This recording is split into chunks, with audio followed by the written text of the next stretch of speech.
recording now. And then I'm about to start going live on Facebook. So right. Here we go. Nope, we want to share to page I manage. Not that one. Ponytails podcast. Next. We're getting good at this part. I'm so excited for you to be here, brother. Fun. Yeah, dude. I'm glad I get to be here. Got to listen and catch up some of your other episodes. So it's like about time. Fido, and you were with Redline, right? Yeah. Nick, which episode is this? 16? No, what the hell? I forget how many we've done. That's a good sign. What is it? 16, yes? I can't hear you. I still can't hear you. Hey. 17, okay. 17. Oh, yeah. Could you, yeah, he's gonna go check. Checking Could you now. go, okay. Yeah, Redline is a legend.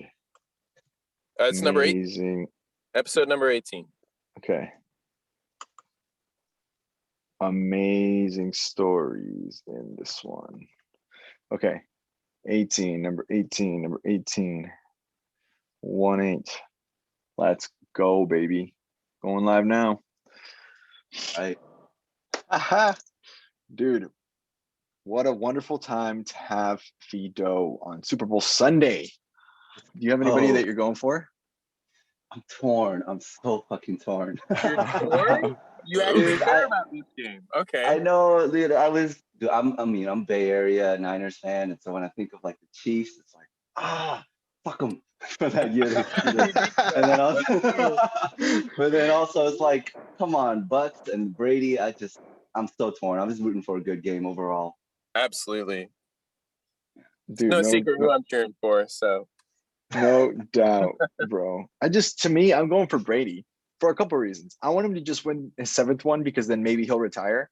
I know he wants 10, but maybe 7 will do just to have one more than anybody else. And he'll be like, all right, I'm done. So then now anybody else can win. You know what I'm saying? So like, let him do it. He's old. Let him have it. It's like you know what I'm saying? Like, it's like when an old man wants to take out the garbage and he probably shouldn't because it might hurt his back, but you want to give him come on, give it to him. And then we can go on. Also, because it'd be amazing to watch that take place, that history, it would be so cool. You were part of that. You witnessed greatness. That's amazing. That's my take on it. But I love everybody on the Chiefs team for those same reasons because they're all studs and badasses, but they haven't won the same amount yet. And if they can shut Brady out from getting that number 7, he's going to try again next year, and we're going to shut him out again, and it's going to be satisfying because we've already done it in the regular season. We just got to make sure our defense doesn't allow for Brady to work his magic. No, man. I also don't like the Chiefs, but that's a whole different story. Anyway, this is a good conversation, but we need to talk about who we have on the show today. I am so freaking excited. This guy is like somebody I looked up to. I still do, actually, but I looked at when my Southwestern days, I was like, man, I want to be like Fido is in the house, everybody. And I am psyched. A little bit about Fee, recruited at a UCLA, sold 9 summers. Best summer was 8,000 units, but his best week was at 1,100. So he is a mortician. Fantastic human being. Currently he's working for Thought Leader and for himself, Keto Fee, Wellapet and all this, and he'll tell us a little bit about that. So I'm looking forward to that. He sold from 2007 to 2015. My fantastic friend, amazing salsa dancer, and just overall badass human being, Fido. Welcome, man. So happy to have you. Appreciate the lovely and kind words, man. It's so neat to kind of reflect again, and it's 2017 to 2015, so it's a good couple of years ago, but to have like a little moment and reflect on like, oh yeah, I did do that. That is me. Fantastic, man. Well, dude, so happy to have you. Let's dig right in. Super Bowl Sunday. We want to get you relaxing the rest of your Sunday. Live in part from Tampa Bay, Florida. That's oh yeah, Nick, I forgot you were in Tampa. There's Are the you going to the ocean game? over there. What's up? Are you going to the game? No, dude, that's a $6,000 ticket. I don't know. You're the type of person that would fucking find a way to like get a free ticket. Next year, we'll figure it out. Oh man, well, so Fee, so hold on, Fee, I want to hear about this. Tell us about your story with Southwestern. How did you get started? What year for you was it in college, and what part of the year was it? How did you hear about this crazy internship of Southwestern Advantage? Oh yeah, so I heard about it in 2006. My first year at UCLA. It's in late in the winter or perhaps fall. So I'm guessing like October, November was when I had my first info session with Omar. I don't remember. I know. So I guess I was one of those students that just like filled out a questionnaire. I saw the dollar signs and like, oh, you can make like 6,000, 7,000. Okay, I'll put my name down, but just completely forgot about it. Got a call, came out to an info session at the law school, and I see Omar, full bed of hair and a suit, and I was like, dude, this guy looks sharp. We're in the law school, and I just remember it's a week. I was wearing like this bright orange Flintstone shirt, and I had like kind of hair similar to this, but it was like really scruffy. I was wearing these like blue and orange basketball shorts. Everyone around me for the info session I was like wearing some kind of button down, and so I was like, oh shit, these people are serious about this. This guy's out here like bumming. But yeah, and if there's anybody that you get to have on here, it's Omar, because in the beginning, after like the first day interview, I came in and he was the main reason why I'm working for Southwestern, because I was like exploring it, and money was like my main motive of why I wanted to do it. But like getting to see Omar and listen to him, and he's always been the same. Like when you lock eyes with him, it's like he's staring right into your soul. Yeah, dude. Yeah. Right? True, like, bro. Just lead me, Omar. Take me. I'm in. Yeah, whatever you say, I'll do. Yeah. Heck yeah. So what do you remember like when you're like your first experience in like sales school and stuff like that? What do you remember just thinking? Because you were you got to like memorize the sales circle. You got to go to and see other meetings versus some kids that were like completely like late in the game, right? What was it like for you going into sales school? I was so competitive. I wanted to be. I came in and I was like, I want to be number one. I want to make as much money as I possibly can. I want to be the best student from UCLA. I want to beat everybody in the company. That was kind of like what Omar had instilled in me in a way. Like, and so I came in and I remember like, how we would have like at the end of the day, those recognitions. And I was like, I want that. And so I'm going to get the most approaches. And so I was that kid. I was that like young buck that was just like running around in the rain and just like out there. So I did, and I remember there was like some other folks. Carl Nielsen is one that we were like, because he was from Oregon at the time, Force, and they were also Force. Yeah, but like him and I would just compete, and I remember that we got to a point where I was either like number one or two in the recognition. So sales school for me was a lot of fun. Yeah, that's awesome. You were like Sammy Southwestern. You were like 100%. You were the ideal first year. I loved it, man. And I loved it, dude. I came in and I was just like full all in. How did that summer go for you? Was it have a pretty good summer, or did you struggle, or how'd it go? The beginning was tough. So I did. I'll share the result first. I did end up number one from UCLA, in the West. So that was like I did set out to do that. Yeah. But in the very beginning, the first 3 weeks, if you look at my numbers, I was like, I didn't even hit pace setter the first week, and in the first 3 weeks training, right? I think I sold probably like 100, 150 units altogether. Wow. And so I was like, just not crushing it. I was doing really bad. But it took me a while to finally get into the swing of things, for sure. That's crazy. And then you went and sold 1,100 units in a week. That was when did I hit first hit more? I can't remember. I think my first summer hitting more was my fourth summer. Yeah. Where were you telling your first summer? Like, tell us about how you adapted to the turf. What threw you off? Was there anything crazy about that first summer that was like unforgettable? Like when I first started, I sold in Massachusetts, and I thought that counties were just like these big open spaces, you know, and there's like space between municipalities because that's how it is in Nebraska. But when I showed up to Sutton, Massachusetts, I thought that was Sutton County. And turned out like 4 counties. I was thinking that all the towns themselves were like counties, and I was just like, "What the heck is this place?" Right? Yeah. And then I remember just acting a fool, and then someone be like, "No, you mean Sutton, like the town of Sutton, Massachusetts." And yeah. So what are some things that blew your mind a little bit? Yeah, my first summer I sold in Northern Virginia in a city called Manassas. So I'm not familiar with Manassas. It's about a few hours outside of DC. Yeah, one of our guests, Anthony Conroy, sold out there as well. Hey, okay, yep. Part sold over me, perhaps. I came well in the beginning. I wasn't killing it, but it picked up in Manassas for me. I was in an area where so I was kind of thrown off, and maybe this was normal for me, and I just had to like adapt.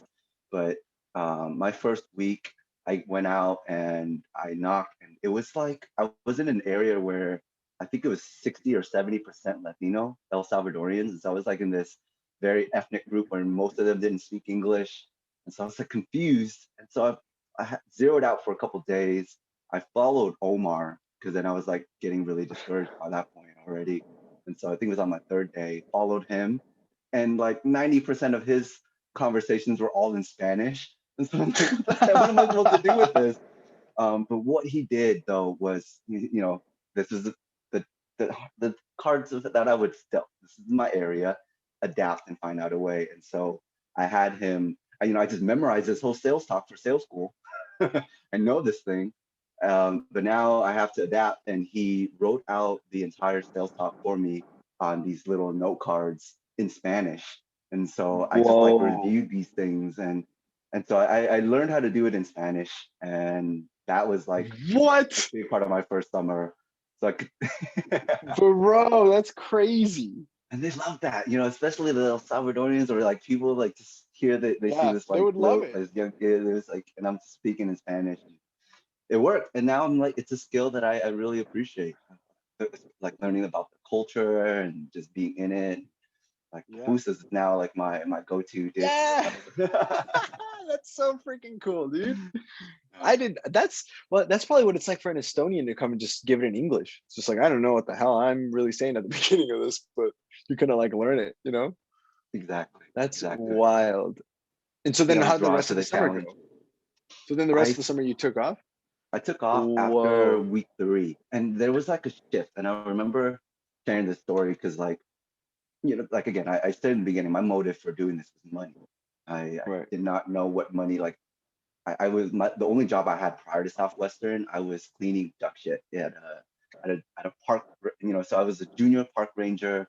I watered plants and I was getting paid nothing, right? And so this job for me, coming from my background, like I just knew that I was so driven by those dollar signs. And it was like week 4 where I remember I was like knocking on this door, had like this kind of gut wrenching story where like, I'm knocking, and then the mom drives into the driveway, and I see the kids just like fling out, like 2 kids both in the back seat, fling out, run past me, go inside the home, and the mom is just like, I could see her face is like sullen, just, all right, what are you doing? She doesn't like, just kind of like knows I'm there, but doesn't even address me, goes to her back seat or her trunk and gets out her groceries. And so I'm like, all right, I'm gonna go and help this lady out. And she's like, what are you doing? I'm like, showing some educational study guides, or you have a couple minutes. She's like, sure, definitely, come help me out. Like, can you help me with my groceries? And so I come inside her home, and dude, when I walked inside, there's those homes where it's just like there's not a lot of care. They had like those plastic lawn chairs inside. There was like markers and crayons all over the wall, and it was a mess. And so I sat down in the corner, and so we started going through it, and she was just like, I need your help. I really need this. I'm struggling. I'm a single mother. I'm having a really hard time working and trying to manage these 2 kids. They're out there, and she was trying to say it in a nice way, but they're a lot for me right now. and I believe you are a sign. I believe that because she said last night I knelt down by my bedside and I was praying to God, God, please send someone. I need help. Will you send someone to me, please? And she's like, I believe you are that sign. And I don't know how I'm gonna do this, Steve, but I'm gonna do this because this is what feels right. I'm gonna order these. And it was a week order, and I was like, okay, fine. But I trusted it. It felt so like this. Our connection felt so good. So I took that week order, zero down. You guys know how that can be sometimes, but it came through at the end, dude. You guys like already from that moment, like there was a shift in me, and that like man, this is so much more than about me. It's about like really providing the service for this family. And they were that family at the end of the summer that had been, the kids are so great. They came out and they're like, I've been saving up for this, and they've had, Yeah, so they made it dude. happen, and it was just like one of those beautiful book stories that I have. Dude, what a start to this episode. Yes, amazing. Wow, dude. Kind of gotta have that wake up call though, and that was that first summer. And that was helpful for you to kind of really. What did that do to like your faith in the process and the rest of the summer ahead of you? Yeah, good question, Nick. I think it became an internal shift for me, where, and it wasn't like a clear shift. And this kind of ties in for like the rest of my year selling Southwestern, but like I felt like my heart was in the right place. Like that needed to have realignment. Where okay, yes, P, you're being very selfish about your goals, and that at a certain point in my life was very true. I want to make a lot of money. I want to like invest. I want to like take care of myself first. But then there was a certain point where that conversation was just like, disconnected from the heart. And so when that kind of woke up for me, it became a thing where, because like I had leaders like, because at that time in 2007, Redline was killing it, like we were doing really well. Kibos was the number one rep that year, and she was from Berkeley and was like coaching in our I remember one thing she just kept on saying was, it's all about service. When you focus out, then that's how they've hit like 15,000 units. It's just, I was like, okay, I get that, but it was like this intellectual gap. I want to feel that. I want to feel what it's like to genuinely want to care about helping this family. And so that was like where I was riding the friction for a long time, and I still to this day feel like it's like there's parts of me that like it's very self-driven, which I love and I acknowledge, and it's a huge quality because gotta protect and make sure my cup is full first. But at the same time, right, like I know that my heart has just over the last decade has completely transformed into a place where it's like I just want to give a lot more. Wow. I'm gonna pause real quick. My headset just told me I'm running out of batteries. I'm gonna switch. Oh, you're good.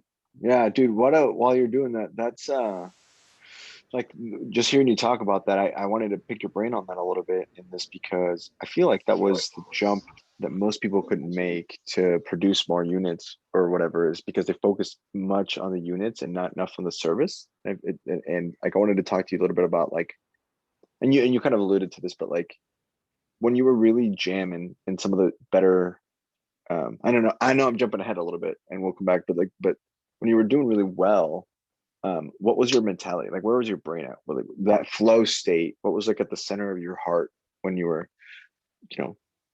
hitting more, when you were like just really jamming? What was that? Was it just the same feeling, or it's like all together, not just the first summer, right? Just like when I'm in those kinds of flow states. Yeah. Oh, it's what does that feel like? It's, man, those are the days when from morning you have appointments set up, good quality morning appointments, good quality evening appointments, good quality afternoon appointments, and you're going in and like everything's set. Those are the days where I wake up and I'm like jumping out of bed. I take my cold shower. I have a solid breakfast. I have fun time with my roommates. I go out and make a sale in the morning because I knew that you know, this like, you know, I just come in with this sense of, yeah, it is like a flow state. I'm just completely engaged in the process. I'm not thinking about the outcome. I've just like at this point when I'm like thinking of my more weeks, I've trusted in the system and I've trusted in my own heart and that I'm there to just simply provide a service. And whether they want it or not, I really like believed in my buying atmosphere. Like, and so I settled into that kind of confidence in myself and that I understood my numbers, I understood my closing percentage. And so I just wanted to go in and make sure that control all the pieces that I can in my own day. And those were so much fun, right? And so you go in, you have like, you know, I just feel like I got into this consistency where I just like, I knew I was going to get a sale at the end of the day. I knew I was going to start my day off with a sale. Sometimes in the afternoon is tricky. That's like kind of the dry part for me, but it just like completely flies by and I get into this state where I lose track of time. I'm like so energetic and man, I just think of like gravy time, periods of gravy, where physically the adrenaline, like right when gravy hits, I reflect back and I feel like my whole entire body just comes alive. Like I'm just so locked in, so focused, and it's like I'm completely in that zone for no matter how tired I am. When gravy hits, I'm like 100% on.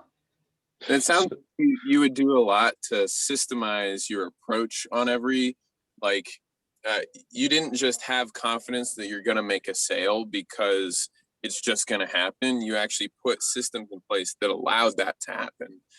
That's something that, you know, I'm really grateful for Southwestern because they do nothing but teach systems and systematic approaches to things. Small tangent here, and to get more into like stories instead of mindset. Did you ever sell a New Hampshire fee? Random question. Never made it out there. Because I lived with Jordan Greenberg, who shout out, he's doing our episode next weekend. Yeah. So this guy, or this Thursday actually, but Jordan, he sold in New Hampshire and he thought he sold over you because there was a mom who's like, oh, you're doing the book thing? I remember talking to like this guy from California. He's like Asian and he like had the biggest smile and he like asked to jump on our trampoline and all this stuff. And we're like, yeah, I didn't realize he sold in New Hampshire, but that sounds like him. But how did you like, it's fun whenever you come across, you knock on a door and you talk to somebody who's talked to a book person in the past and they vividly remember everything. They're just like, oh my God, it was so awesome to meet. I didn't knock on this guy's door, but my roommate, my first summer, Miles Barrow, knocked on doors in Matt Atchison's turf from his first summer. And so Matt Atchison was a fucking legend in that town 10 years later, like 12 years later. And so that's interesting. Yeah, and that's the thing is like every single one of us who knocked on a door had a pony, right? If we hooked somebody up, if we're unforgettable to them, they're gonna like have those stories about us, right? And so I'm curious because I didn't really jump on kids' trampolines except for maybe a couple, because those are always fun for the Facebook pictures. But how did you have fun? How did you like? What are some like unforgettable situations that? You know, whether from Long Island or any other turf, you know. Dude, I just, you know, I sometimes I hear people that have fun by kind of making fun of others. Like I would never have fun in a way where I would like harm anyone else. Like that's just, I couldn't do it. And there's some things that I heard that I was just like, okay, that's cool. You do what you do to have fun. But for me, the way I have fun is just, it's really coming from a place of love. Like I just love people so much. And I kept that as like the thing that has always rooted me. And so whether it's just like someone that I have a connection with at the door. And I think for me, it was food. I love getting food. And so whether like I'm kind of like, hey, like July 4th or some kind of event in the evening, I love to end my day, especially if I've done well with like a cool family and just like, oh, that smells really good, you know? And so we cooking, especially like my first summer when I learned this through Omar, is like the green cards that we would send out at the end. And I would always like to remind them we're coming, I would write like when I would initially write it, I'd be like, oh, well, hey, it's a good time. You'll know about a week when I'm gonna come. You can have like this meal or that meal that your dinner you're cooking and prepared for me. And so I'll write that on the green card. So it's like, hey, please make Have the cookies ready. Have that, and then there would be feasts, and there would be so much food. So positive. Yeah, things like that. I just love people. I never did anything to annoy or piss people off. Oh yeah, I mean, jumping on a trampoline isn't a way to piss people off. And I would always tell jokes that were like uplifting. The only times I would like poke the bear, if you will, and kind of make fun of people, there's only one way I would do that, and this is my story, is whenever like those angry dads that are just like, no, get off my property, don't even think about coming back here, don't talk to my wife, whatever. If they had a receding hairline, I had a joke for that. And I would just, you know what, man, I just want to leave you in a good mood with a joke. Because I'll be here for a little bit. I'm the one from Nebraska plate, but what do you call a line of rabbits that hop backwards together? A receding hairline, and then I just run away. And that's like the worst. Yeah, look, you guys. Bad PR. That's bad for PR. Dude, no, that's the thing, is it never became that. Like, I would like look back and they'd be like, fine, whatever. And they'd kind of laugh a little bit, because it's just, I'm a freaking weirdo from Nebraska just popping up at their door, and they're just like, okay, whatever. That dude's on fire for life, I guess, right? But so wild. That was like the worst thing I would do. Every other person, I would just leave like a hippie joke or this or that, and just leave them in a good mood. Jordan Greenberg, by the way, the best person to learn from on how to have fun on the book field, because he just like not mess with people in any like unfortunate way where they feel like they're on the slighted end of things, but just the scratch and sniff of your demo, and doing the squirrel survey, and like asking bigger and better, like how can I just have fun on the book field all the time. So dude, when we get to a chance to talk about bigger and better, I got some fun bigger and better stories. How about right now? Yeah, throw them, dude. Yeah, my last summer, 2015 in Denver, or actually, it was in oh my gosh, it's a town east of Denver that Aurora. I sold in. I lived in Aurora, but it's like I went into the country outside. Nice. And that's where I'm living right now. So I'm gonna have to, but I played bigger and better with my roommates, and I ended up with these like 3 katana blades. It was dope, right? So it's like a little set of just 3 blades, and we started with like a like a sugar packet or something like that. Hold on, Pete. Started with the sugar packet. Hold on. Some alumni that might be listening to this might not know what we're talking about. The bigger and better game was a game where you started off with a simple household item, and then you would go up to families and say, hey, do you have anything that's bigger and better than this? And then you would keep going until you ended up with something crazy. So that's for context for those that don't know. Sorry, Pete, go ahead. Yeah, and there's all these pieces I don't remember. Like it went from like that to a pen to a book to some like turtle shaped thing, and then it got to a guitar, and then I got to the knives, and then from the knives I went and worked with this family who had an alpaca farm, and they, at the end of it, they just loved me, loved the books, bought the whole set, and was just like, and then great opportunity I had like the knives in my car, and I was like, hey, you guys want to play a game? And it's called Bigger and Better, and let me go grab it. And they agreed, and so this is crazy. I can pull up the picture. It's on my Instagram, but they traded an alpaca, and so I got an alpaca from Bigger and Better. And the thing was like, I was like, are you serious about this? You are willing to give me an alpaca? They're like, yeah, we just had there were some that had skipping bird, and I know this is probably a better way but this is me. This is Bennett, Colorado, with a baby alpaca that had just been born like earlier that day. So hold up, what's your Insta handle? What's your Insta handle? I'll share it from the ether. Yeah, I'll type it's my full name. It's Phi Tai Viet Do. So they can it's public, so they can go and see all the shenanigans that were there. T PHITHAIVIETDO at Phi Tai Viet Do. Okay, hang on. I'm gonna share this because so where'd you do the alpaca? Like, how did you? So I had to call my friends in California, and I was like, "Yo, so if I were to bring an alpaca home, how does this work? Tell me about the legalities." And so he's like, that would technically count as livestock. You can't have an alpaca in your backyard or your front yard feed. I was like, well, what am I gonna do? So it ultimately didn't work out because I just like, you know what, just keep the alpaca here. I'll come back in the future and we can talk about it. But it was just one of those things where I was trying, and they were like, you know, you could transport it. They're really easy to transport. And we're going through like these logistics, and I thought it was a joke at first, but 100% they were serious. That's incredible. Crazy. That's incredible. You got an alpaca. What the fuck? Dude, one way remember, to have fun. Yeah, that 2015 summer, that's awesome. That spring, that's when they had GRS2 in Denver. I remember hanging out with you, Fee, in Denver with like a bunch of, sales managers. Oh my God. And stuff. Andres, that was the summer you kind of took off from Southwestern, I remember. But I remember going to nightclubs and this and that. Oh, here's the alpaca. Yeah, click on it. They're in Bennett, Colorado. Oh, baby. Oh my gosh. That's so cool.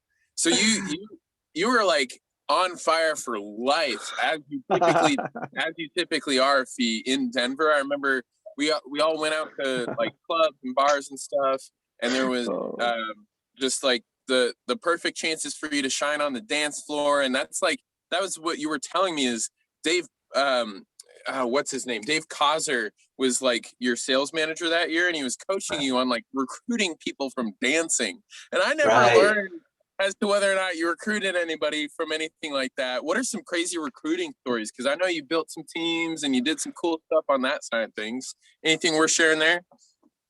Recruiting for me was not like a huge strength, and that DC like gave me that suggestion because I was just trying to find ways.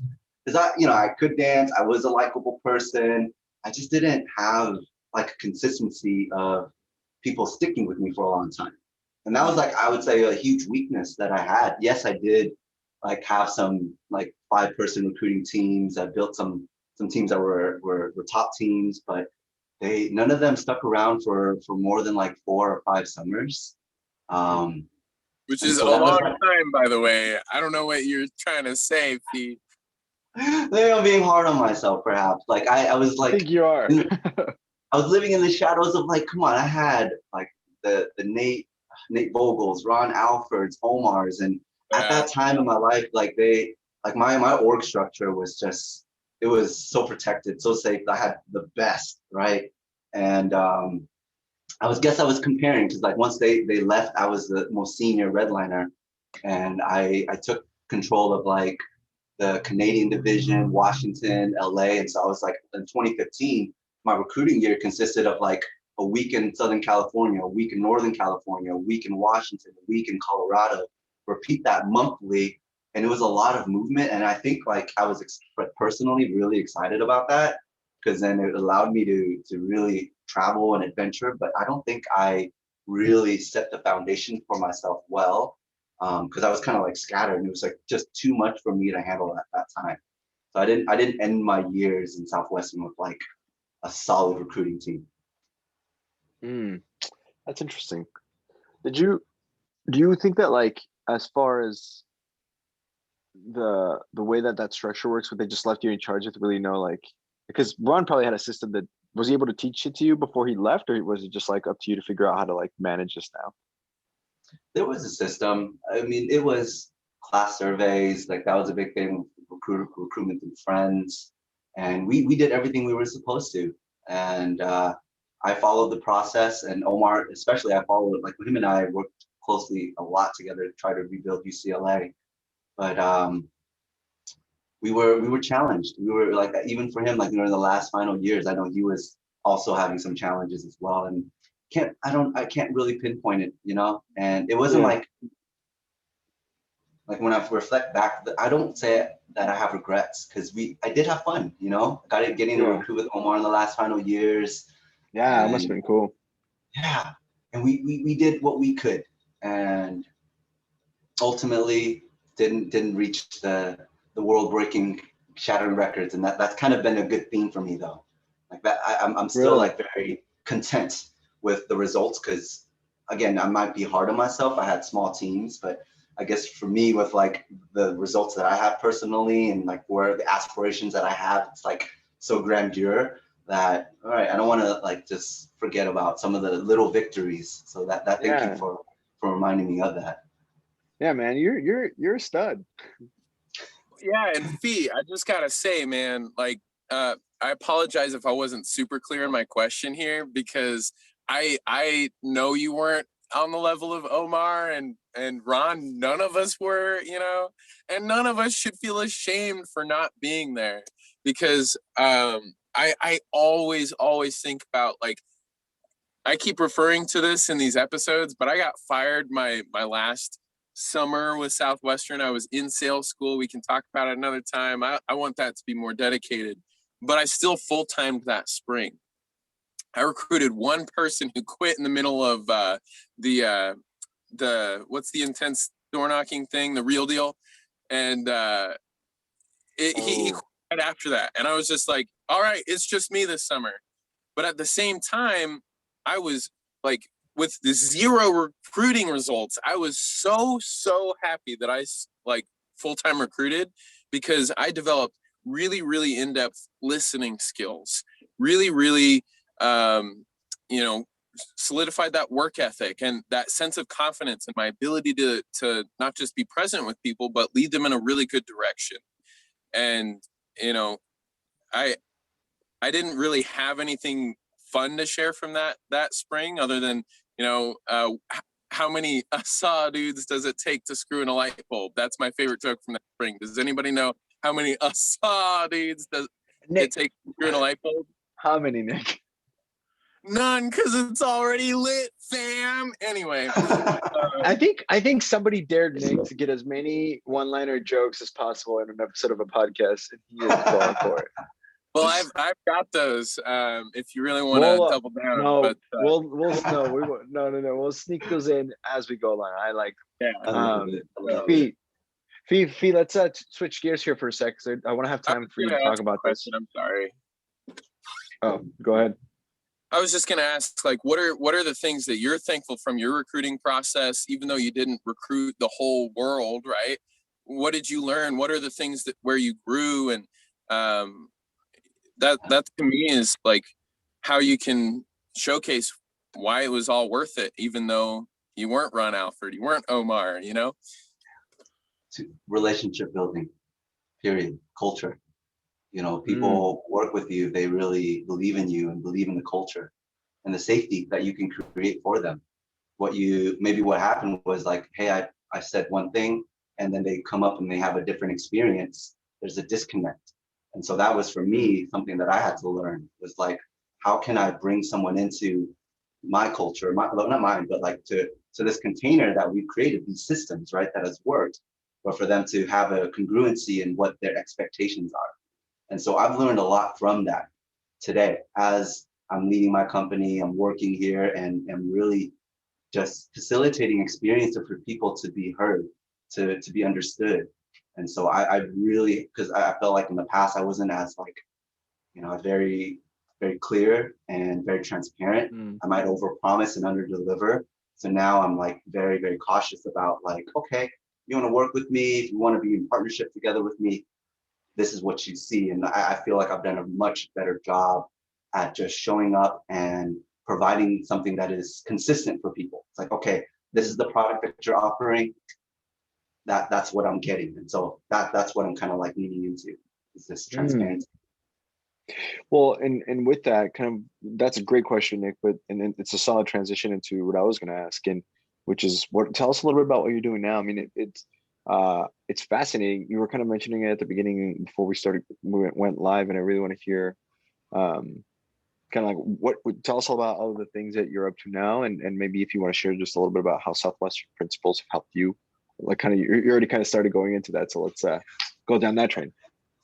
Okay, what I'm doing now, it's pretty fun to reflect on, because it kind of started with Southwestern. in an indirect way. So the story was in 2013.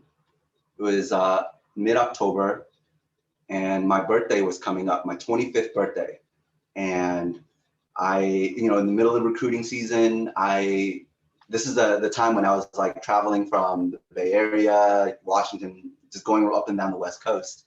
And I saw a TED Talk, and I wanted to do something special for my birthday. I wanted to like give, like I didn't want to make it about me. And so there was this TED Talk called How to Build a School in 3 Hours by this guy named Taylor Conroy. And I was like, okay, that's really dope. That's a great title. I'm gonna check that out. 12-minute video. Saw that, and I was like so inspired. I was like, okay, let's do this. He had a great platform, system, and structure. So I got like a whole bunch of book people, and we fundraised, and now built this school out in Kenya. Okay, so that was in 2013. Okay, what does that have to do with what I'm doing now? I left Southwestern in 2015, and maybe I hope I want to share the story. Like I'm sure I will share like how I left, but what happens after 2015? Fast forward to 2019, self-publishing school, the company where you're at right now. Okay, so I was working with SPS from April 2019 to December, and that October, SPS threw their first live event. So it was. I don't know. So they used to have those live events, right? Clearly, I know. The Author Advantage Live, the AAL. Author Advantage, AAL. Yeah. And so it was in Austin that year, 2019, and Taylor Conroy happens to be a speaker, and he's doing his thing. I didn't realize that, but I bumped into him in Austin, in downtown Austin, in that like one busy strip.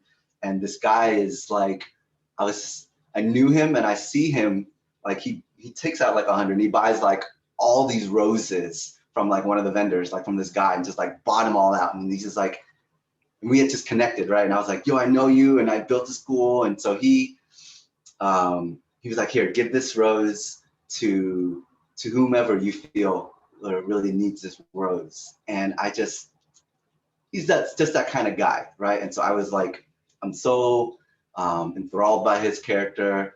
That kind of paints like a little void, so now I'm now working for him.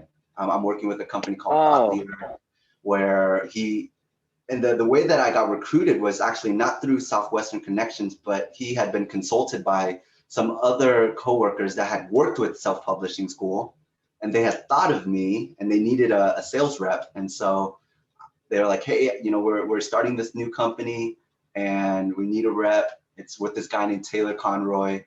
And it was like one of those light bulb moments where it's like, of course, there's that connection.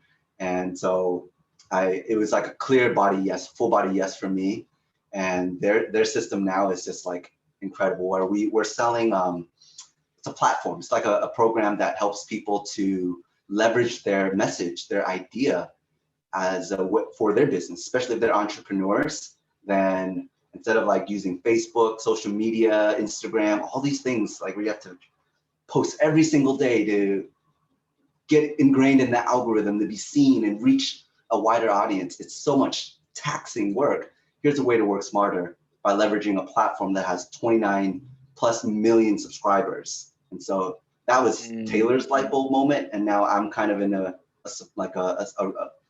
guess I'm a sales rep for all the people from his webinar. And that's the program and the offer. That's awesome. Whoa. Wanted to draw those connections because it was just like one of those serendipitous things that that led me here. It just made sense. It just made sense. It just makes sense. Well, so hang on. So then that was Thought Leader. And then you also talked, what's Keto Fee is telling me about this. Yeah, Keto Fee, it's just a play in my name. Ki, K-I, is also Chi, or Q-I, it's energy. So 2015, what led to Keto Fee was the reason why I left Southwestern. So okay, let's make some. Let's go. You tell me that. Go back. Yeah. Okay. please do. Let this flow as it goes. Let it flow. Yeah. Yeah, because there's like two. I left 2015. I started Kidofi 2017. But what it's relevant because it also ties in with the TEDx story. I don't think I ever told you guys about my TED story in 2015, right? Okay. No. Then Share away. Go right on. So I think it was 2013 that I started using Sales Rabbit as an app and I think like Southwestern is now. I was leading that way. I don't think anybody was using Sales Rabbit at that time. So I was like the first person from Southwestern doing that, and that kind of like started you changed the company. Hey, I was innovative, and that's like I wanted to find something that works, and so I had like my iPad with me, and I sold that way. And so 2015, as something that I was doing, I downloaded all these TED Talks between doors. And so like as I'm running or in between doors, I would listen to these certain TED Talks. Oh. And there was one that I was specifically listening to in 2015 that really called out to me, and it was called The Power of Mindfulness. And so every door I would go and knock, and and this story was done by a guy named Hom Nguyen, and he's a Vietnamese refugee. And in his story, I was a Vietnamese refugee as well, and so there was lots of components in this that really resonated for me from this talk. And at the end of this talk, he talks about this 10-day silent meditation retreat called the Vipassana. And some people may recognize that or have heard, oh yeah, I've gone on a 10-day silent retreat. I've knew people from Southwestern and I've heard about it. Omar had done it, but it never really like called out to me until that summer. I was like, you know what? It was like in May, I listened to this and it landed, and I was like, I'm gonna do a Vipassana at the end of this summer. I need this. I've been living my life through like Southwestern 9 years now, pretty compulsively, and there was like this friction, right, where I was just like, I still want to be a DSM. I still like have all these like big goals, but I felt very conflicted internally. Like earlier you were saying, right? Yeah, you looked up to me and I had all these successes, and I could talk about all my units and everything that I've sold, and I have impacted a lot of people. However, deep down inside, there was like this feeling of like, you're not enough. There's something that is like driving me, that is like this. Couldn't get my sense of worth to be at a place where I felt good about myself. And that's where, you know what? All right, let's do this. I'm gonna have some silence, and I feel like this could be really supportive for me. Also, that summer, I knew that I was gonna go to Burning Man. For those that have never been to the Burn, like it's a transformative place. To be my first time going. So I was like, I knew everything and said, let's just go kill it 2015, have a great summer, go to the Burn, come back, and then do the Vipassana. That was like my planning, right?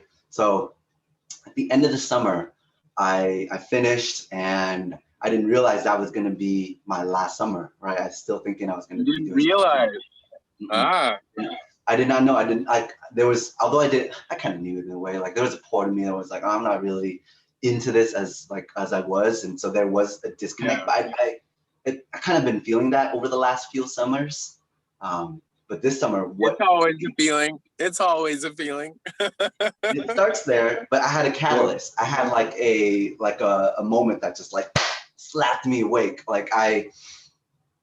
What happened was at the end of the summer from Denver, after all, like I drove out to Reno, where Burning Man, where we're meeting outside. So we're getting ready to drive into Black Rock City. And there's about 40 of us in our camp. First time, like people from all around the world are flying into Reno or driving into Reno. And we're outside of this supermarket. I get there around 10 o'clock at night. And so there's this huge box truck that we're waiting for to drive into the city, right? And that box truck arrives really late, and it's like 11 or midnight. And so when they finally get there, it's like, okay, that's a sign, let's go inside the city. I start loading up my bike, and then off to the side, I hear these voices. And there's like these murmurs, and I'm just like not paying too much attention, but I can hear like some people were trying to talk to our camp leads, and I hear them like saying something. But at the end of that conversation, they start themselves, and then one by one, there's 3 guys, and then the third person introduced himself as Hom Nguyen, the guy that did the TED Talk for the power of mindfulness. And I was like, I heard his voice. I didn't need to like look, but I was like, home to win. I knew that. And I just like looked over and I see him and I like, it's so clear and evident to me, like, that's the guy. That's the guy. That's the guy. And so I beeline right over to him. And I'm like, I know you. I've been listening to your TED Talk. And I was like, I got into this like starstruck moment where I was like, I know how you start. I literally start repeating his TED Talk in front of him. And this guy's like, what the fuck? What the fuck, right? But that moment there, like, I felt that like as like a calling from like, oh, yeah, this guy just walked into my life, and home became, and to this day, I still work with him. He's been like my meditation teacher, and so through that, and then I did the 10-day silent retreat afterwards, and that was the catalyst. Like from that point, he set me up for that. I went into 10 days of silence, and I came out, and I felt like I was just like a new person.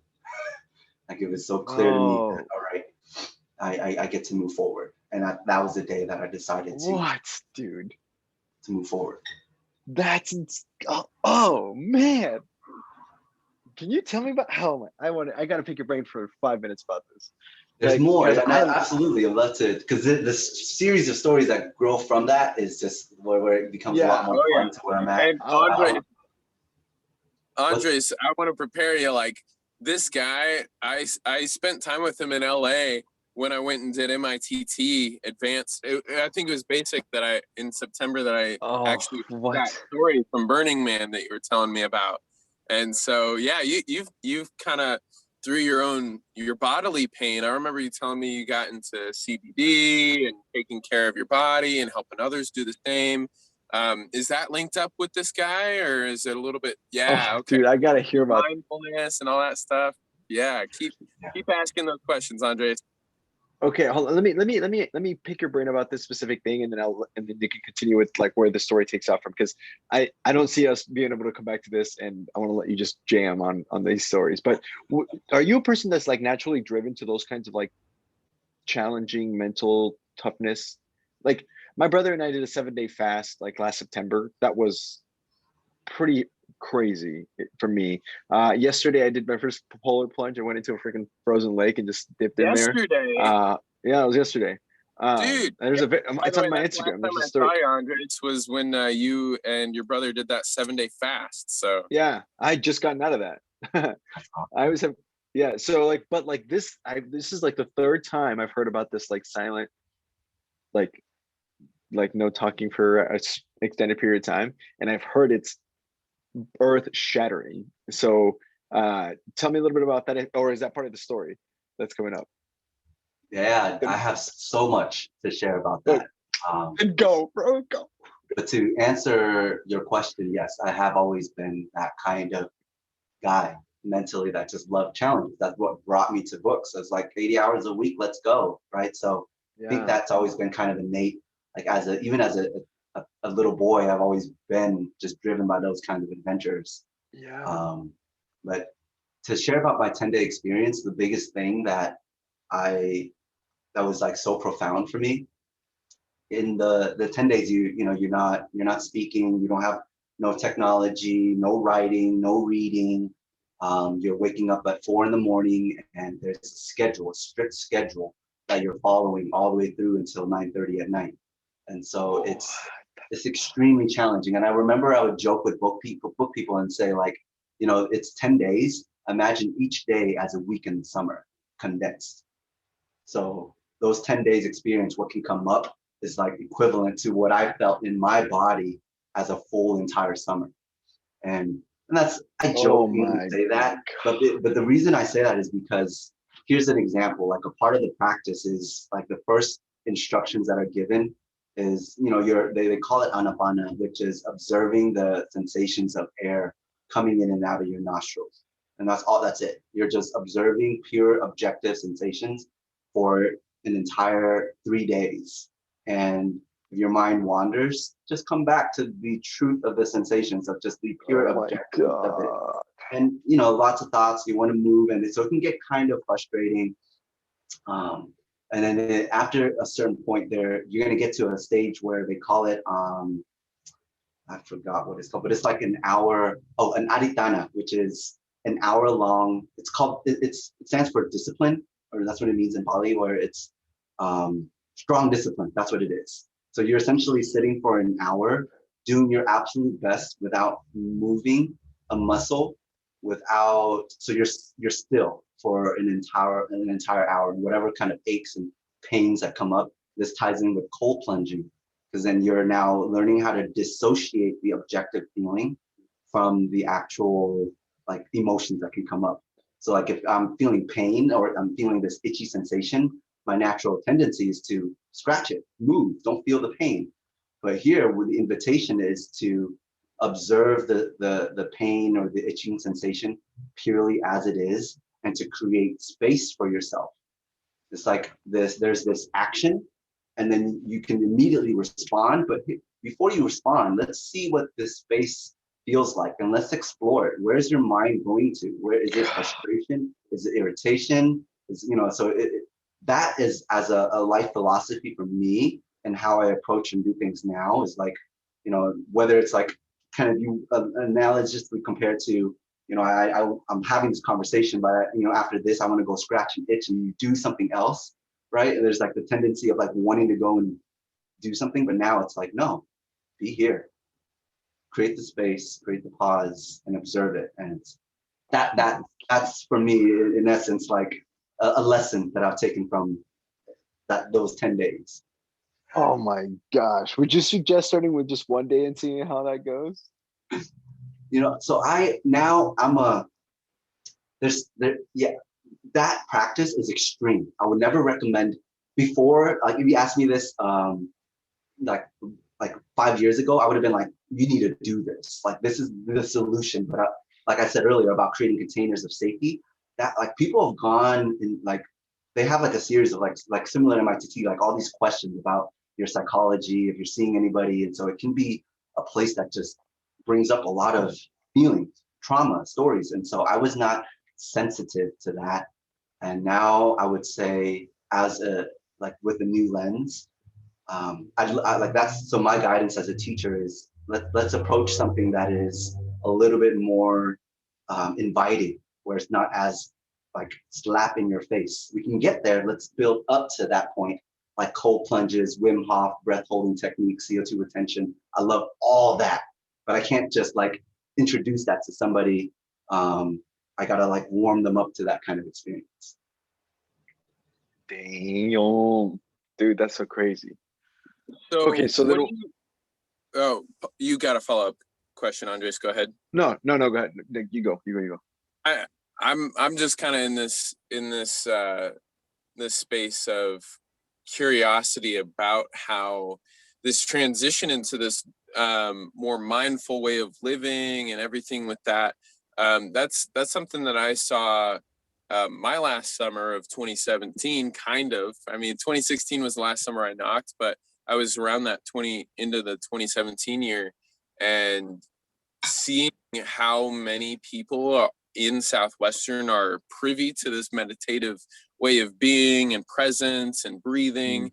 Definitely not to the same level that you talked about. In fact, your story just now might be really, really inviting to all these current book kids who are like, how can I become, a better version of myself, and, become more aware of my body. Like, people are starting to do that. Yeah. And my curiosity is, with your current way of doing things, you're helping people get TED Talks, get TED events going, and that's really awesome. Is there anything that you can say about like, I was talking last night with my coworkers now who are like in the backseat and stuff, trying to listen to this awesome conversation. Meta narratives, this overarching theme of like lessons and things to learn and kind of take out of stuff. What can you say about, if you were to go back and go onto doors, or if you weren't, I don't know, what are the things that you want everyone listening to this podcast What's your TED Talk to the people listening to this podcast? Yeah, 100%, dude. I think that now for me, like everybody's in sales. Everybody is a salesperson, and I still believe that we're always selling ourselves. Like you don't believe that, then what are the stories that I'm telling myself, right? And so I'm constantly having to sell myself on, I won't say constantly, but I'm like settling into a place now where like those conversations I shared earlier about like, am I enough? Am I worthy? Like I'm at a place now, I've done so much work regarding that topic that I feel like this complete sense of confidence in myself. So if I were to share one thing. I wrote a manuscript, and this book gets to be published soon, but it's called Compassionate Selling. And I believe that as a sales rep, we are so hard on ourselves, period. The root of compassion, like the distinction of compassion is that in light of suffering, right? You want to help someone because you have suffered. You know what suffering feels like, and you don't want whoever you're working with, you don't want them to suffer. So to the degree that you have suffered as an individual, that I have suffered as an individual, I feel like if I were to get into that, like it has opened up my heart to be quite vulnerable and to care quite a bit because I've seen so much, and we've done a lot of work together, right? And so now in a place where I feel like, yeah, I am compassionate and I truly desire wanting to help my client. So whoever I'm meeting, there's this place that I get to arrive at to know that whatever happens, whatever the outcome, my intent is there. My volition is to truly listen, to care, and to do my absolute best to move and transform this person that I'm having a conversation with. And that is something that can be felt. And I know at the end of it all, whether they buy or they don't, this is a process that I internally am dealing with. And so with the work of mindfulness, as I'm selling or having conversations, I'm aware, okay, I'm trying to transform them, but at the same time, what's coming up in my body as I'm asking them these questions? Like, what's the most challenging thing in your life right now? And really listening with intent and noticing, you want to say this, Fee, or you're feeling this sense of excitement, or they're saying this, and you can empathize or sympathize. And so just being so in tune with my internal weather and temperature that I can align myself to creating space before I tell people or make a suggestion. I think that's created so much more fluidity in my conversations with people. Wow, dude. I could talk to you for hours. Compassionate selling. So now, when does this book come out? Sorry to. No, go right ahead. This book. So this book's about that, the manuscript. Right? Yeah, the manuscript. I had it written, I had it edited, but then for full transparency, December 2019, I got let go at SPS because I missed my quota by sale. And so, but it's okay. Like that, what happened was I missed my quota. Objectively, I did what I could, and I have no like regrets. I did my best that month, and it just didn't work out, And so, but then in 2020, as everything kind of happened and then like unfolded, 2020 was like my all-star year. Like I did another 10-day retreat. And so I've been doing these 10-day retreats every year. And I've also come back to do a 10-day service. And it just, I sat, like my last sit was March. I came out March 10th, like 2020, a week before the pandemic, like really skyrocketed. Yeah, wow, I remember that week. And so I guess I'm sharing that because there was a bit of like imposter syndrome in the book, because I was like, oh, here I am writing about compassionate selling and I didn't hit my quota, and I'm like being hard on myself. And so, but like, again, I'm laughing because fast forward, I'm now in a place where I'm just like killing it. My company's doing well. I'm helping another company do business development. None of this wouldn't have happened had I been let go, right? And so now it's at a place where I can like redig up that manuscript. And that manuscript, in a way, I would read it sometimes and I would read it for myself. It's like I wrote that book for me to be like, heal yourself. It's okay. You know that you can be hard on yourself, but just what does it feel like to just be compassionate and kind towards your results? And so in answer, yes, it will come out. I want to do my TED Talk first this year. And that's kind of like once I get an audience, then I think a book would really kind of open up a lot more opportunity to the other things that I'm doing. Chalk me up for that, team. We're about to promote the ever-living heck out of you, Fee. That's awesome. That's so cool. Fellas. I'm excited for you, man. Thank you. I'm not sure if this is calling it too early here, but I think it's time for that pony story. I'm not sure if you're willing, whether it's that pony story or you were talking before the podcast of selling in a hurricane, maybe. Whatever you want to talk about, go right ahead. Also, if you have more to share about what you're doing now, how like the 10 days thing plugged into what you're doing now, like all the other things that you're doing, feel free to talk about that as well first, and then we can head into the pony story. I'll leave it up to you. I know you said you had until the top of the hour, so I guess I'll let you judge the time that's left with what you want to share, if that's okay. Yeah, I'd love to share one more thing. Please do. Because like my work with mindfulness, I went back to school in 2019 as well to UCLA. They had a program called the Training in Mindfulness Facilitation at the Mindful Awareness Research Center, the SEMO Institute of Neuroscience, and I loved that. Right, it was just like wow. It was for me an opportunity to hone my skills in as a facilitator with like a scientific background, not just like, because mindfulness meditation right now can be used and it can feel very woo-woo and esoteric, but there's so much science to back like what it means for us to practice, to have a daily mindfulness practice, to create space between our stress response. Because it's so easy for us, especially during this time in the pandemic, to be like drawn towards media or we're on screens all the time. And so I just know that as a resource for people that are listening, like beyond what it feels good to just sit and take a deep breath in your own body, there's all these new modalities of breath work, simple mindfulness meditations that relieve blood pressure, relieve stress, relieve digestion issues. And there's all these things that are available.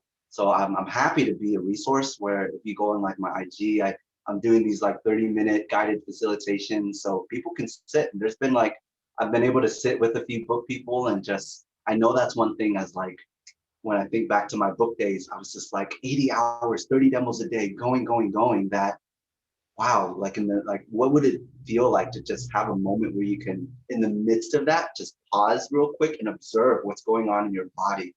Is that adrenaline? Is that cortisol? Are you being really excited? Don't like, so there's all these biochemical things that are going on within our own body that we can get lost in.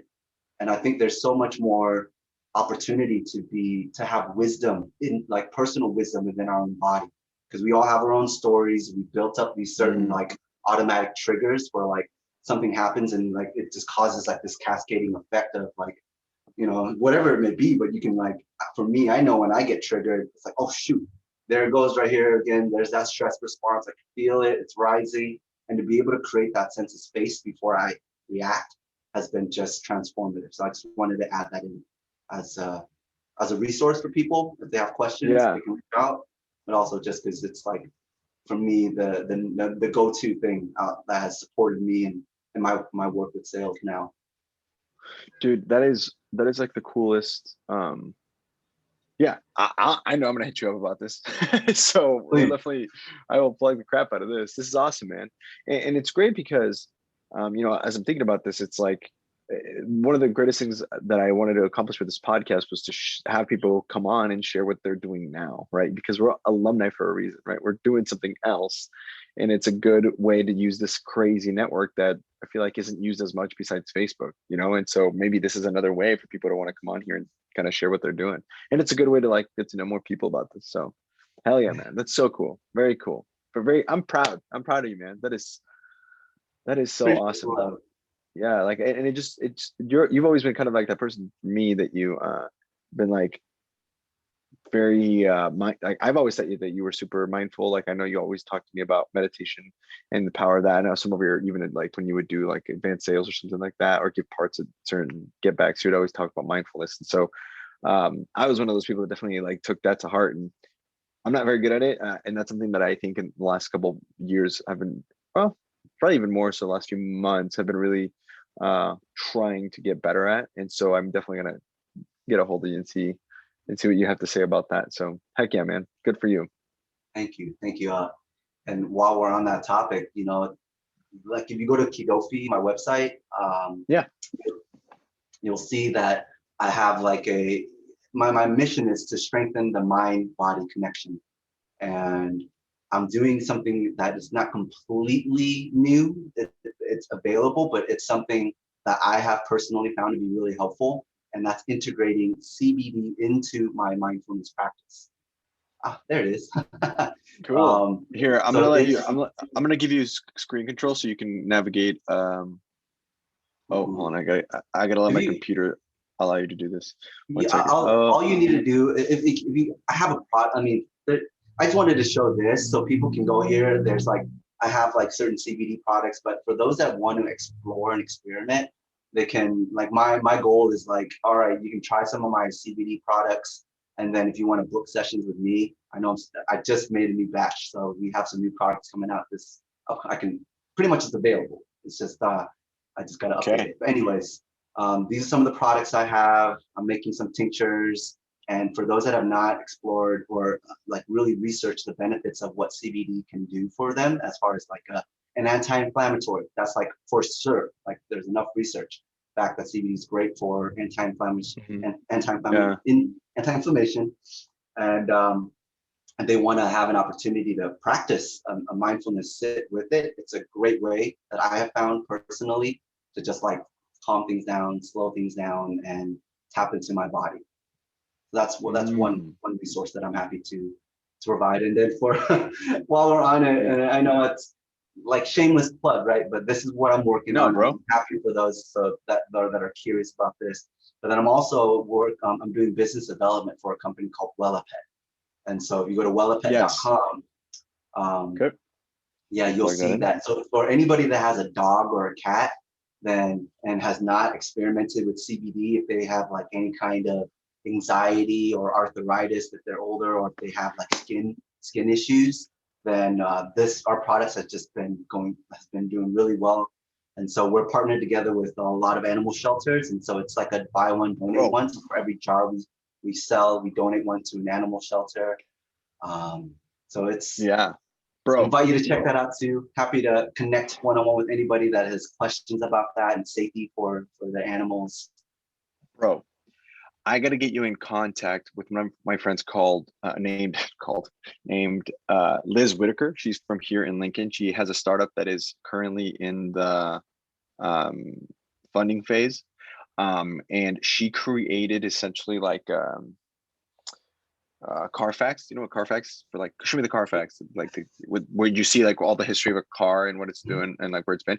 That for pets, for sheltered pets. And so essentially like it brings together all the information of just like where the pet has been, like what the owners have done, like where it's lived, but then also for like shelters, there's like anyway, she looks to work with pet shelters because there's thousands of them. There's like 40,000 of them. She's teaching me all this. I just need to connect you to and see if that crosses some wire somewhere, because I feel like you guys could probably share some really good ideas of things that you guys are doing well, even if like you don't partner, just to kind of like have that connection, I think is important. Sorry to like totally out of, I know it's Southwestern alumni thing, but like this is but it just made me think of that. So that's what I'll share that with you. It's really, that's what it's about, like these connections. Like how did I get all these, like, how did I end up here where I'm at? It's just like through Southwestern connections and leaning into that, right? Like I wouldn't have said yes to this, and everything just kind of has led me to being here because I really trusted in my gut and all these connections that I'm making. This is fantastic, dude. Awesome. Yeah. So let's now, we can, if you, I'm gonna put all this, or Nick, we can put this into the description of the episode, both on the Apple Music, Spotify, and of course on YouTube. So people can come check this out for you, man. And Yeah. hell yeah. We're here to And promote so, yeah. you forever, is what that means. Yeah. I'm glad I could provide that.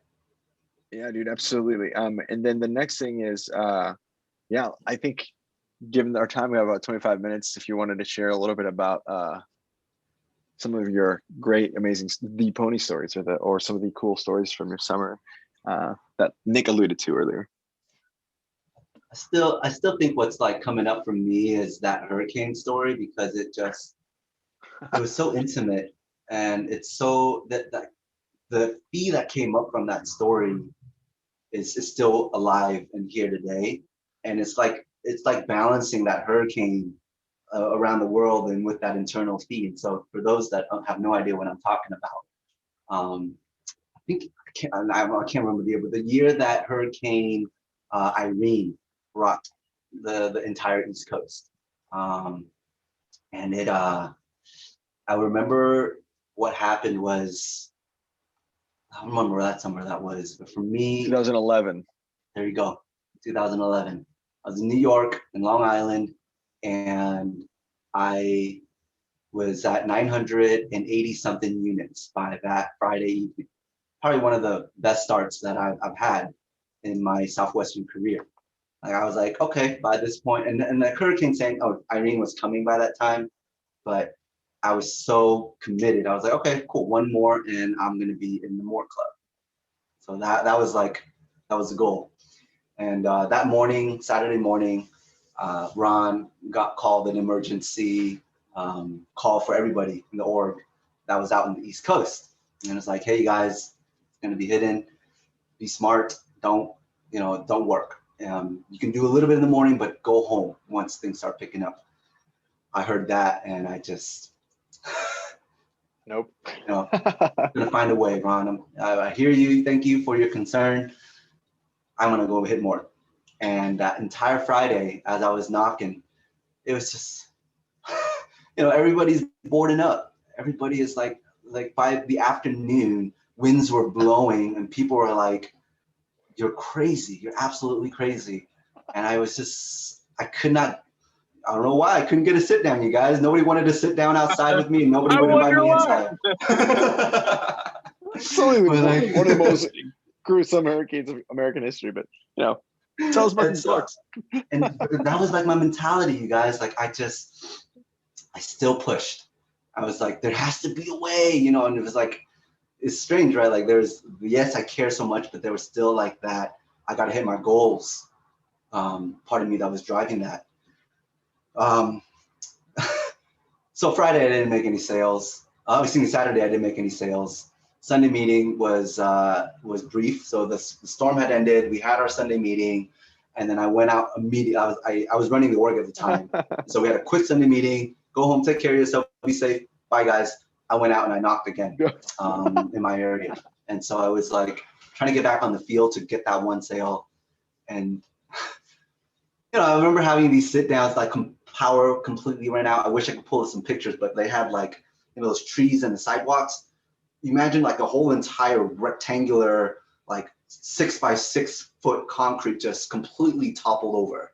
Roots coming all out everywhere, cars smashed. Like, it was just, New York City was flooded. Like, it was bad. Yeah. And so I was like, let's see if anybody will sit down. And I only remember one sit down that evening, and it was like completely pitch black. Candles everywhere. We're hunched around just doing demos, and and then it's all that candlelight. And as kind as they were to have entertained me and watched it, but I worked pretty late that Sunday. And long story, there is no happy ending. I did not hit more that week, but I took away a beautiful lesson in that, and it was just. Today, when I reflect on that story, it makes me really happy. It makes me really happy to see where I'm at right now, because I realize that fee is alive and strong and has like that calling out, like, let me achieve, let me like be heard, let me be seen. I want to be recognized, and I recognize that voice, and I allow it and I sit with it. And it's like kind of more of like a compassionate, kind way. Like, I hear you. You're there. You don't have to go and knock on the storming doors. You don't have to do that to prove anything to anybody. You're enough in this moment. And that's that's something I always come to, like this sense of contentment where I practice and I say to myself, and Nick, you remember this, the whole be do have, right? And so I would say, I have enough in this moment. I do enough in this moment. And in this moment, I am enough.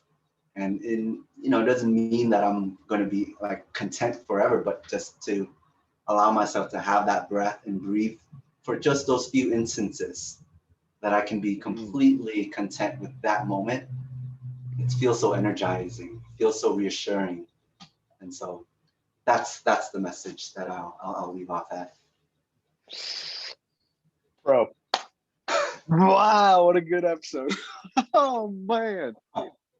You guys are so I kind. could go forever. I'm just getting knocked on the door out here in the car, just being like, hey, we're trying to go to the next place and watch the game. So this has been an incredible episode, and we're excited to stay in touch with you, Fee, and talk to any of our future guests about if they ever want to do a TED Talk to talk to you. And it's been awesome. So I would love to have you on another episode down the line. We're looking to, obviously we're trying to get everyone in, and then once we start maybe repeating some guests, I would love to have you back on. You should talk to Ron or Omar or anyone else from Redline that you would love to talk with, that you worked with, because then we're trying to get panels of guests where they all talk about, hey, you remember this one time and this and that, and we did this in Phoenix, Arizona, because we had our key persons meeting there, and oh my gosh, do you remember this? And it's a really awesome podcast. This is number 18 of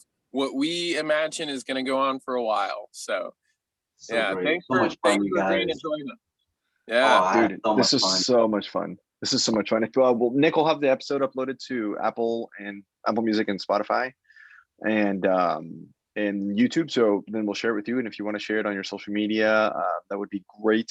We are doing this for fun as of now, but I mean, with dreams of monetizing it at some point down if we can get some awareness, especially from Southwestern alumni. And so, that'd be great if you could just share, just to use that network the way it's supposed to be used, so that'd be great. Dude, I from the bottom of my heart, thank you so much, man. This is so much fun. I had a blast, bro. Such a good time. So great reminiscing with y'all. This is really great for me to just recap and reshare these stories, because it's so energizing to talk about this and talked about it in a while. Yeah, hell yeah. This one time I was knocking in a hurricane, you're just like totally brought back to that one time. You were just nothing but a stud. You had no other option. So let's go real quick to close it up into some announcements. Do you want to tell me, do you know when your book is going to be or tentatively looking to be published for sure, Fee, or is that still kind of under wraps? I'm going to keep that on the wraps for now. Okay. If anything, the TED Talk is going to come out first, because I'm being a lot more proactive in applying and getting that TEDx talk. So that I'll let you know. You'll see it. I'll be asking people to blast that and share that once it's live, but I haven't got it accepted yet. I know it's going to happen. Declaring. Yeah. Cool. And then announcement from me, I actually have a book coming out next month, hopefully. That's what I'm shooting for. It's through SPS. So yeah, take a look at follow it on Facebook right now. It's called I Wrote a Book, Andres Gamboa. Or I'll send you an invite on Facebook if you want to. That would be awesome if you could plug that. You know how it is. So if you could help out with that, that'd be great. And Nick, anything for you? You have an episode coming up with Jordan on Thursday? Yeah, I believe it's Thursday. It's the 11th, which is right before Valentine's Day. That's going to be a fun one. Old roommate, second summer. We were both B contracts together. Oh, man. And beyond that, we're looking for more episode guests. So any alumni listening to this episode, we really want to get, the rest of February into March. And, all these cool stories are always fun. Hit us up to get an episode booked. Heck yeah, man. So that's all for us. Thank you so much, Fee, again, for being here. The legendary Fido joining us. See you guys all next time, and happy Super Bowl Sunday. Go Ciao, everybody. All right. Peace, you guys. Take care. Bye. See y'all later.